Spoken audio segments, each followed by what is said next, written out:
Hey, welcome to Ice Age TV. And wow, it's not the morning conversation by any means. I'm back home, and this is difficult. I'm having hold my breath. Keifer's not going to make it, so we got to put him down. So anybody out there watching my channel, I know how people think that he's going to survive, but he won't. His kidneys are ruined. He'll never be self-sufficient. He won't make it. So the wife, the kid, we all came to closure. He has to be put down. So I'm sorry that I've got to hold my composure here, but it's challenging. So just want to let everybody know what's going on. And what's crazy is after I left, his heart started having challenges. So it's into his heart now. And I really did have a long discussion with the doctor.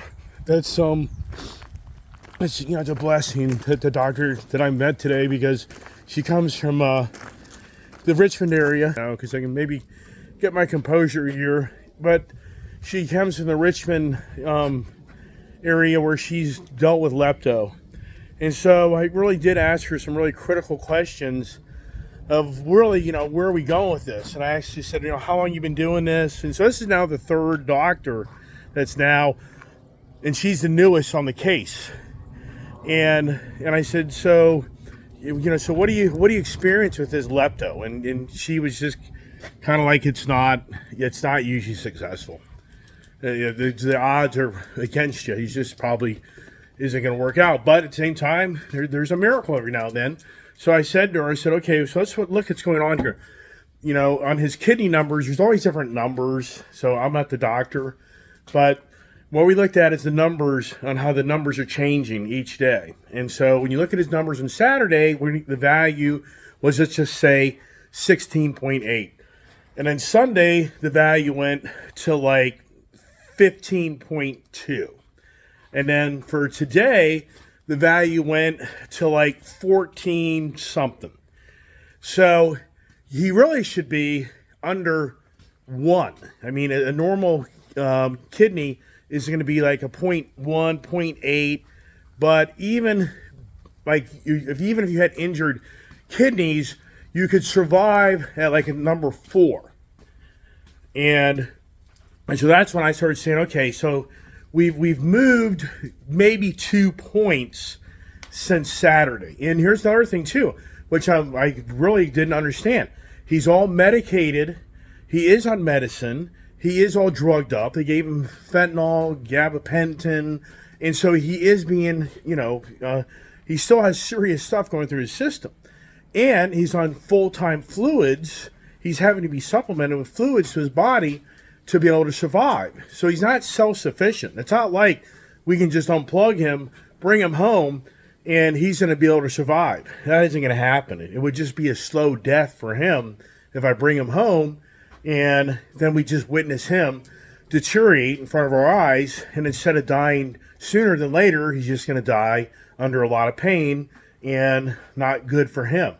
And so for me, at the doctor's office, I really spent a lot of time hammering, what are the odds of us getting him to a 4? But you're talking weeks. She's like, you're probably now talking weeks into maybe even getting there. And you're talking probably $20,000 or $30,000 over the $10,000 we've already spent since Friday. So at some point you have to come to closure. This, and there's no assurance this is even going to work. But what's incredible for me is when I left there, I hadn't gotten a hold of my wife or Julia, and I told her, I said, I think that the right decision is we're going to have to just let him go. And you know what? At the end, she was like, you're making the right decision. I mean, she said that. It's like, you're making the right decision.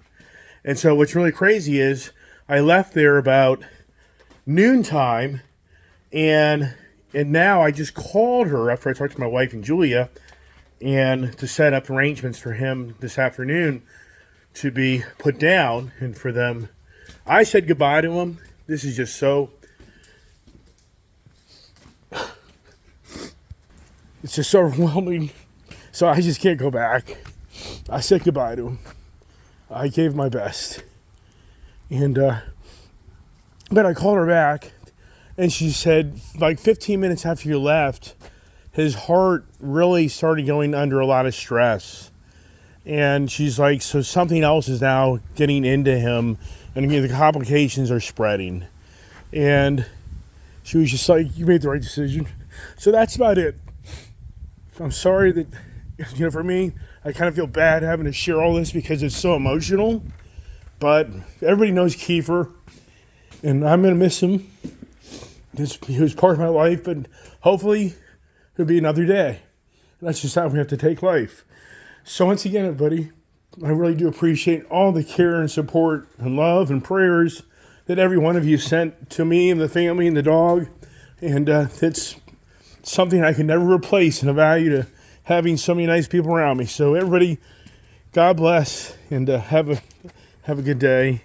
And thank you for supporting me.